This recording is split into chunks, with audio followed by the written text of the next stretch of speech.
दिव्या को देखने लड़के वाले आए हैं, लेकिन उनकी बातों से लग रहा है कि वो लंबी लंबी फेंक रहे हैं। हमारे यहाँ 5 कार हैं, 7 बाइक्स हैं, फिर भी हम बस से आए हैं। वो क्या है ना कि हमें दिखावे का बिल्कुल शौक नहीं है। बड़ा नेक ख्याल है बेटा। लेकिन खुद की गाड़ी में बैठना दिखावा थोड़ी ना होता है। अरे हम दिल्ली से आए हैं, वहाँ पोल्यूशन बहुत है ना, तो हम गाड़ी में नहीं निकलते हैं। हाँ, ये उससे भी बड़ा नेक ख्याल है बेटा। लेकिन अगर आपको पोल्यूशन की इतनी चिंता है तो घर में 5 कार और 7 बाइक क्यों रखी है? अरे इतने पैसे हैं, फुर्सत में क्या करेंगे, कुछ ना कुछ खरीद लेते हैं। अभी पिछले ही हफ्ते एक हेलीकॉप्टर खरीदने का सोच रहा था। तो क्यों नहीं खरीदा? अरे उसके पंखे हवा ज्यादा देते हैं, हमारी माँ को ठंड बहुत लगती है ना, अब बुजुर्गों का ध्यान रखना पड़ता है ना। अरे वाह वाह, ये तो बहुत बड़ा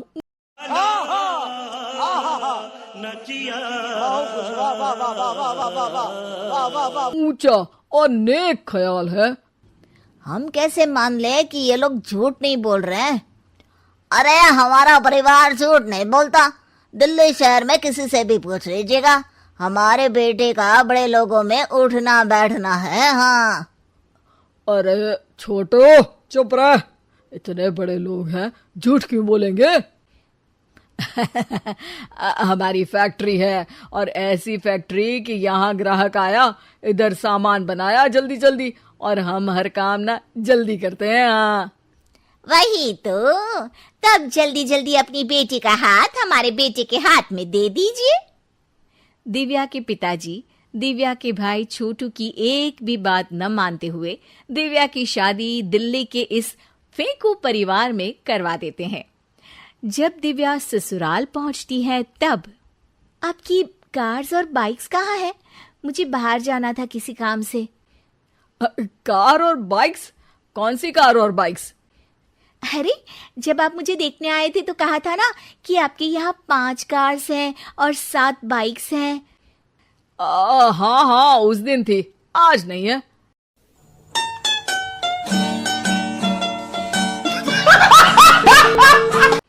है? आज कहाँ गई? अरे जिनकी थी वो ले गए। मतलब वो आपकी नहीं थी? आपने तो कहा था हमारे घर पर है। हाँ घर पर थी, बाबूजी का एक पार्ट टाइम काम है, कार और बाइक धोने का। उस दिन घर पे 5 कार और 7 बाइक्स थी तो बोल दिया था। अरे झूठ थोड़ी ना बोला है, जैसा था वैसा बोल दिया। और वो हेलीकॉप्टर खरीदने वाली बात, वो झूठ थी क्या? अरे बिल्कुल नहीं, शहर में एक नई कंपनी आई है पंखे की, जिसके पंखे बड़े हैं। कंपनी का नाम हेलीकॉप्टर रखा है। जब लेने गए तो हवा बहुत तेज फेंक रहा था, तो माँ ने बोला ठंडी लगेगी बेटा। वैसे भी दिल्ली में ठंड ज्यादा होती है ना। झूठ कहाँ बोला मैंने, जैसा था वैसा बोल दिया। हे भगवान, और वो फैक्ट्री वाली बात, इधर ग्राहक आया उधर सामान तैयार। अरे वो भी तो बिल्कुल सही है।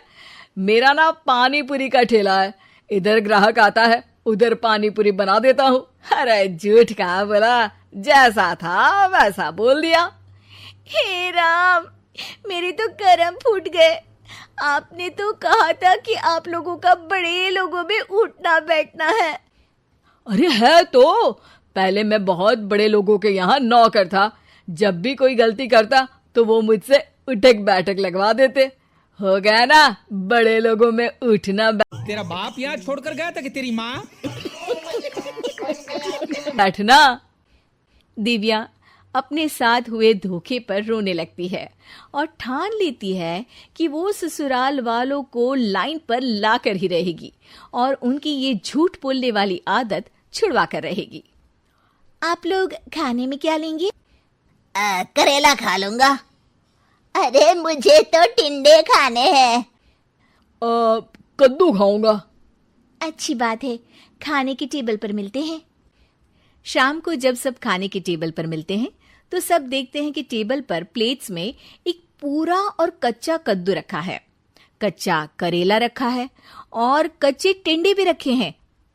बहू, ये सब क्या है? ससुर जी के लिए करेले, आपके लिए टिंडे और श्रवण जी के लिए कद्दू। अरे वो तो दिख रहा है, लेकिन ये पकाया क्यों नहीं है? आप लोगों ने पकाने को तो नहीं कहा था, बस मैंने पूछा था क्या खाएंगे, तो आपने ये कहा था कि करेले, टिंडे और कद्दू खाने वाले हैं। ये क्या मजाक है दिव्या, तुम झूठ बोल रही हो। अरे मजाक कहा है, आपने कहा कद्दू खाएंगे तो खाइए, ऐसे थोड़ी ना कहा था कि पका हुआ खाएंगे। और वो आप क्या कहते हैं, जैसा था वैसा बोल दिया, झूठ कहाँ बोला मैंने। दिव्या की बात सुनकर, समझकर सब शर्मिंदा हो जाते हैं और उन्हें अपने किए और झूठ बोलने की आदत पर पछतावा होता है। दिव्या समझदारी दिखाते हुए उन्हें सच के रास्ते पर चलने और किसी से मजाक में भी झूठ ना बोलने की सीख देती है और उनके काम में मदद करके उनके काम को और बड़ा बनाने में मदद करने लगती है।